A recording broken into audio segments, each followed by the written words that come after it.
If you struggle with guilt, then you will want to watch this video in its entirety. I just had this conversation with a client. She has struggled with guilt throughout her life, and it has been very heavy, and it has affected her relationships in both her personal life but also in her business. She sets goals and things to accomplish throughout the day, just like we all do, right? And then when these things don't happen, at the end of the day, she does this thing where she goes, well, it's okay that I didn't accomplish these things. I'll get to it tomorrow. Now, how often do you find yourself saying something like that? We don't accomplish everything, and we're just like, it's all right. She may not like this part because she didn't like it either. I asked her if she liked liars, and she said no.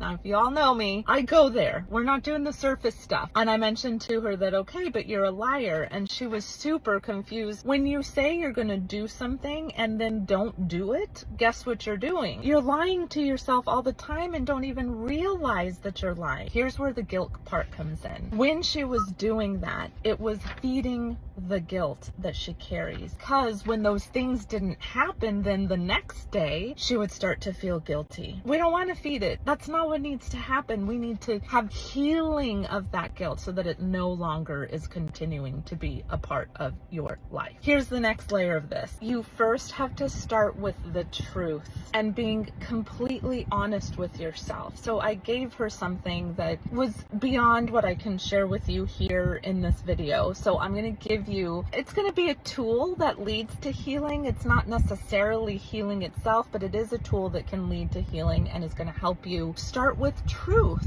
which means instead of saying something like, it's okay, tomorrow I'll do it, you would say something like, tomorrow my intention is to do it. However, we'll see if I end up doing it or not. Something of that nature is truth, because you'll have to see. So instead of setting yourself up to like, I'm going to do this and then don't do it, and then you're in a 360 cycle, you're actually doing a 180 by following the truth, even though you may not like it. She was like, but then that feels really non-committal. I'm just not going to do anything. That may be true, but there's only one way to find out. And what you have been doing hasn't worked. It's only led to more 360 cycles and feeding guilt. We're going to start with the truth and see what happens. Even if the truth is, I'm going to do da da da da da, and then ending it with like, well, wait a minute, we'll have to see if I follow through with that. That's going to lead you to a much better, healthier place than it will be to just keep lying and continuing a 360 cycle of guilt feeding.